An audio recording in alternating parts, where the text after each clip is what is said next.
Yo, my YouTube family, welcome back to another video. This one's about P Square and the beef that's going on, the situation that's happening. We've seen different posts, we've seen different videos. More recently, we've seen videos from the older brother, Jude, who did a live and explained the whole situation, showed some documents as well to back up what he was saying. Also, a video from Paul as well. He also did a live as well. I'm gonna play you guys the video from Jude. We're gonna watch it. Also, after watching it, you guys comment down what you think. Let's go. Why are you calling EFCC on me to come and explain what Paul is doing with $100,000 in his account when you use your own to buy a Range Rover to engage your wife? Same day. Tell my country people, wetin dey sup between P Square and in elder brother? Wetin dey happen?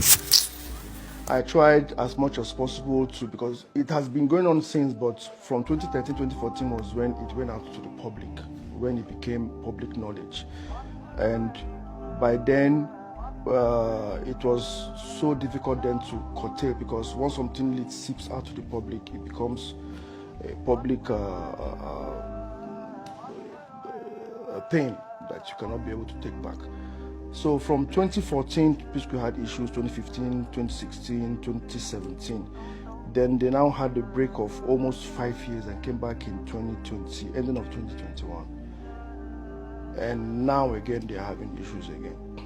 Why I'm here is because I was, one way or the other, involved in the P Square saga once again, even though I have never had anything to do with P Square for the past 8 years. Since 2016 to date, I've not been P Square's manager, I've not been P Square's director, I've not been P Square's anything. I have just been on my own, doing my own real estate business, focusing on my own hustle. And one way or the other, anytime there has to be any crisis affecting P Square, my name will one way or the other find itself in the midst. I don't know how it happens, but Peter seems to still have a way of bringing me inside the problem. So let's start with the EFCC case. In February, I think February ending, I started getting calls from people that I've done businesses with, people that I have made payments to, and people that have made payments to me. Every transaction I've ever had, telling me that EFCC invited them, and they were asked to come and, account for whatever business they had with me. And most especially, all of them were all more on the Dome account. So I was believing that, okay, this problem has to do with the new government that's in place, and that they are chasing Binance, they are chasing everybody that's making, the FX rise and whatever. I was like, oh, they'll just look at it and just move past. Until somebody that paid Naira into the account called me and told me, hey, they asked him to come and explain for what he did, what the 500,000 Naira he paid in my account in 2015 was for. Then I was like, okay, this is not about FX or Binance anymore. Something fishy is going on. So it kept on coming like that. Everybody I've ever done businesses were calling me, different people. And then in 22nd, I think 22nd of April, 2 days to my birthday, I was invited to come to the EFCC. I went there with Paul. I didn't know that Paul was even invited. He showed me that, he was even invited the same day. I said, okay, let's go to the same day. Let's go the same day. We now went there with our lawyer. We went there. They now opened the file and they were asking me, okay, this money was found in your account. I said, yes. This money belongs to P Square. I said, yes. So what is it doing in your account? I was like, why are you asking me what P Square's money is doing in my account? It is my own share of P Square. They were like, no, that there's a petition against me. I said, okay, let me see what the petition was about. Then they gave me the petition. That's when I knew that it was Peter that wrote the petition against me since December ending of 2023. The investigation started in 2024, January. And the petition was saying that I opened a secret company and I was siphoning P Square's money to my personal account. I was like, no. This is royalties. Paul has the same publishing royalty coming to him every quarter. Peter has the same royalties coming to him every quarter. Jude has royalties also coming to him every quarter. We have an agreement within the three of us that anything that has to do with P Square proceeds goes three ways to the three of us. Peter gets his own, he shares with us. Paul gets his own, he shares with us. I get my own, I share with two of them. That's how it has been going. Until 2017, or rather, 2016, when P Square had issues with fighting in the Festus Keyam's office and all that, there was a split of P Square. Peter stopped sharing. Paul came and gave me money. I was like, yo, I think you can keep your money because Peter has stopped sharing. So I think what is going to happen now is that everybody should start keeping what they get because Peter is incommunicado now. Nobody can reach him. So I think that's the best thing. The people was like, yeah, let's everybody keep what they get.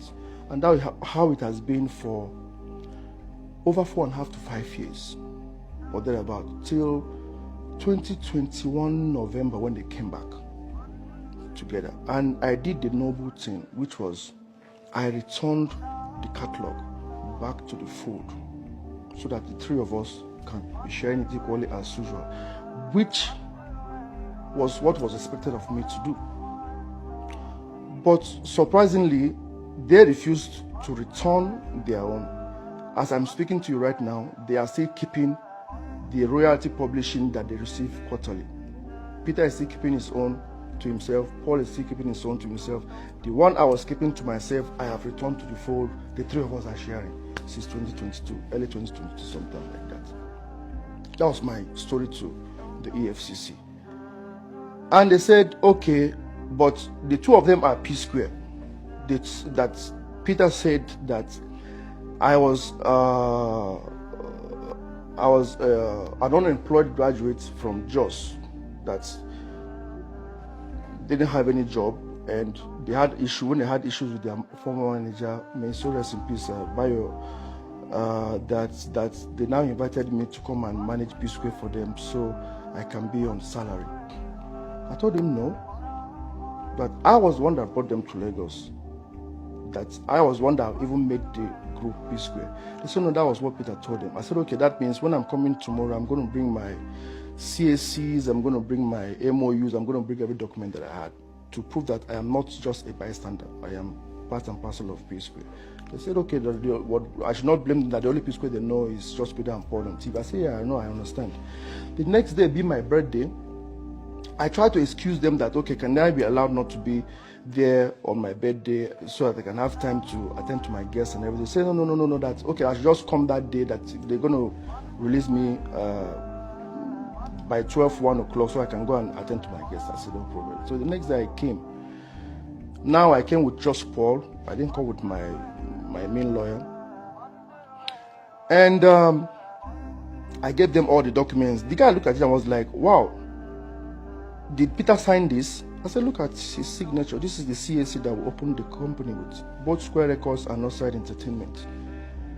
They were like, you are even more than P Square. I was like, I don't understand what you mean. They said, look, you are entitled to 40% shares, while the two of them are entitled to 30%. I said, well, I'm not supposed to say it with my mouth, you can see. Then they said, okay, if that is the case, so I should come and prove to them that we have an MOU, that we're supposed to be sharing it equally. I said, if the CSC is not enough, okay, we have an MOU, this is the MOU. The MOU clearly stated that the P Square comprises of 3 entities, Peter, Paul, Jude. Every process of the P Square goes 3 ways to Peter, Paul, Jude. Nobody has the right to take every P Square song, catalog, video, likeness, image, outside the benefit of P Square. So, in a nutshell, I was able to establish that I am not a bystander, that I was P Square, that I played my role in the P Square situation. Long story short, they started asking me some questions that I felt very irritated about, even though I did not understand them, but now I do understand. They were asking me, okay, I built a mansion in Ikoyi. I said yes. Where did I get the money from? Now it became. I've already explained to you what the money you said was petitioned against me in the account, what it was for. That this is my own money I was keeping from the royalty. Go and check Peter's own. You see his own in his account. Go and check Paul's own. You see his own in his account. Peter cannot come and say Jude is stealing our money from us. You come and just look at the account and see P Square's money and say, Peter said he's stealing his money. Look at the money here. I said no. Check Peter's account. You see his own share there. Check Paul's account. You see his own there. Why are you just flashing the light on my own alone? So I told them that now you're asking me, I built a mansion, where did I get the money from? This one, where did I get the money from? I was like, yo, P Square ended in 2017. I have devoted my life from the day even before I went to university. I devoted my life in P Square. There is nothing else I do aside P Square. I put my life on hold just to make sure that P Square succeeds. And all of a sudden, I am wanted out of P Square. I didn't have a problem. I saw what you guys are saying. Jude, is it by force? Leave P Square alone. Leave P Square alone. I understand that the fans are more interested in what their favorites want, not what the truth is or what is the right thing to do. And by 2016, I decided to say, okay, no problem. If this is what they wanted, I needed to step down. Let me step down. Let me step away. I stepped away. P Square ended. I had another thing to do. I sold my house in America. I sold my house here. I put all my resources that I had together to go and build that. I even borrowed money from few colleagues and friends to get that project finished. So why are you asking me where? So they now said, okay, since I'm not cooperating, no problem, I should go and get a shorty. I'm going to be detained and here and there and there. Okay. It happened that I was taken to the booking section. They removed my wristwatch. They bagged my wristwatch, my shoes and everything. Took off my, jewelry and my wallet and everything. And I was about to be sent in when somebody else now came and said, okay, that I should wait a bit. Then after like 30 minutes, then I came back and said, okay, that the boss wants me to come and to come out and come back tomorrow morning. That's how I left. I think I left around midnight, close to midnight of that same birthday. Before I got home, all my guests have finished eating my food, my drinks, without me being present, and they've gone. But I think the ones that came and left understood what was going on, but they were close friends, so I didn't have anything to bother. So it was still kept, hush-hush, that period. So that was how I was detained, so to speak, detaining. I spent the whole day from 9 o'clock in the morning till that midnight of that same day of my birthday. So I literally spent my birthday in the EFCC custody or detention or whatever you want to call it. So, and I came back, I was like, okay, seriously, what is the meaning of this? Somebody is sending a petition against me that I siphoned money. It's like saying, you are accusing me of having a bag of rice that belongs to 3 of us, but you have a dozen bags of rice that belongs to 3 of us in your possession. How are you accusing me of the one that I have? Okay, if that's your case, let's go and see how it's going to end. The EFCC people wanted to keep it hush-hush until it came out in the public domain that P Square are now in the EFCC, they are having tussles and here and there. I had nothing to do with P Square. I just had a petition against me about royalties.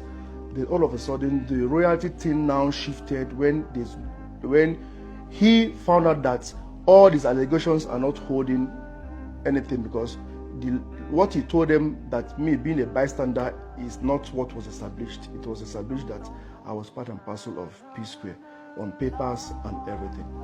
So he now went back to 2008, 2009, when we came to Lagos, the first account we ever opened, for me to explain every transaction that's ever happened in our account for over almost 19, 20 years. I can't even remember the money I spent last week.